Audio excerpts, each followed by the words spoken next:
আগরতলা সরকারি medical college ও GB হাসপাতালে কর্মরত চিকিৎসকদের প্রাইভেট চেম্বারে রোগী দেখার উপর রাজ্য সরকারের আরোপিত নিষেধাজ্ঞা নিয়ে অসন্তোষ প্রকাশ করেছেন রাজ্যের প্রাক্তন স্বাস্থ্যমন্ত্রী তথা বিধায়ক সুদীপ রায় বর্মন।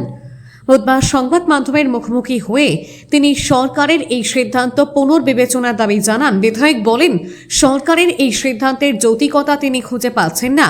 চিকিৎসকদের প্রাইভেট প্র্যাকটিস বন্ধ করে দিলেই স্বাস্থ্য পরিষেবার মান বৃদ্ধি পাবে বা রোগীরা বাড়তি সুবিধা পাবেন, এমন ধারণার সঙ্গে তিনি একমত নন। তার বক্তব্য, সরকারি হাসপাতালে চিকিৎসক ও ফ্যাকাল্টিরা নির্ধারিত দায়িত্ব পালন করার পর অবশিষ্ট সময় কি করবেন সে বিষয়েও সরকারকে ভাবতে হবে। তিনি জানান, দেশের বিভিন্ন রাজ্যে সরকারি হাসপাতালে পেট ক্লিনিক বা বিশেষ চেম্বারের ব্যবস্থা রয়েছে, যেখানে সামর্থ্যবান রোগীরা নির্দিষ্ট ফি দিয়ে চিকিৎসকদের পরামর্শ নিতে পারেন। ত্রিপুরাতেও এমন ব্যবস্থা চালু করা যেত বলে মত প্রকাশ করেন তিনি। সুদীপ রায় বর্মন প্রশ্ন তোলেন, শুধুমাত্র জিবি হাসপাতাল ও এজিএমসির চিকিৎসকদের ক্ষেত্রেই কেন এই নিয়ম কার্যকর করা হলো?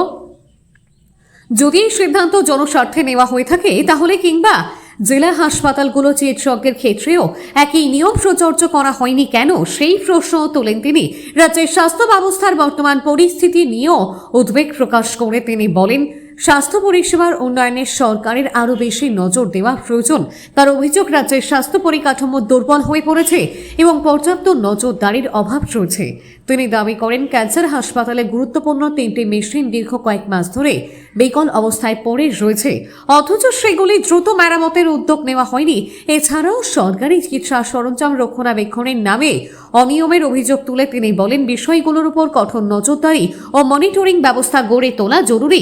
চিকিৎসকদের যাতে কর্মঘণ্টায় কোনো গাফিলতি না করেন এবং রোগীদের বেসরকারি ক্লিনিকে যেতে বাধ্য না করেন, সেদিকে প্রশাসনের কড়া নজর থাকা উচিত বলেও মন্তব্য করেন তিনি। বিধায়কের আশঙ্কা, সরকারের এই সিদ্ধান্তে রোগীদের প্রত্যক্ষ কোনো উপকার হবে না, বরং চাকরি জীবনের শেষ পর্যায়ে থাকা কিংবা অন্য রাজ্যে যাওয়ার সুযোগ খুঁজছেন এমন অনেক অভিজ্ঞ চিকিৎসক রাজ্য ছেড়ে চলে যেতে পারেন। এতে রাজ্যের স্বাস্থ্য পরিষেবা আরও চাপে পড়বে। তিনি আরও বলেন, সরকারি মেডিকেল কলেজে ইতিমধ্যেই প্রয়োজনীয় সংখ্যক শিক্ষক ও ফ্যাকাল্টির ঘাটতি রয়েছে। সেই পরিস্থিতিতে মেডিকেল শিক্ষার আসন সংখ্যা বৃদ্ধি করা হয়েছে। ফলে নতুন এই সিদ্ধান্ত কার্যকর হলে চিকিৎসা শিক্ষা ও রোগী পরিষেবা উভয় ক্ষেত্রেই নেতিবাচক প্রভাব পড়ার আশঙ্কা রয়েছে। সবচেয়ে তিনি রাজ্য সরকারের কাছে চিকিৎসকদের প্রাইভেট প্র্যাকটিস সংক্রান্ত সিদ্ধান্তটি পুনর্বিবেচনার আহ্বান জানান এবং স্বাস্থ্য পরিষেবা সামগ্রিক উন্নয়নের দিকে অধিক গুরুত্ব দেওয়ার দাবি জানান। Bureau report, S Bharat live 24। ডাক্তারবাবুরা 8 ঘন্টার বেশি ডিউটি করেন না, 9 to 5। যেটা করতে হবে আমার মতে 8 আওয়ারলি রোটেশন ডিউটি চালু করতে পারে উইথ এমডি ডক্টরস, ভালো ভালো ডাক্তারবাবুদের দিয়ে হাসপাতাল।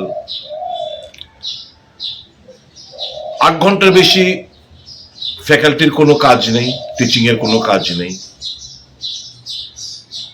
স্ট্রিক্টলি মনিটর করা দরকার সরকার, যে এই ওয়ার্কিং পিরিয়ডের মধ্যে কেউ যেন কোথাও প্রাইভেট প্র্যাকটিস না করে, নাম্বার 1। বায়োমেট্রিক অ্যাটেন্ডেন্সের বন্দোবস্ত যেন করা হয়, নাম্বার 2। কোনো পেশেন্টকে হাসপাতাল থেকে নিজের প্রাইভেট ক্লিনিকে নিয়ে যেতে না পারে সেটা মনিটরিং করা।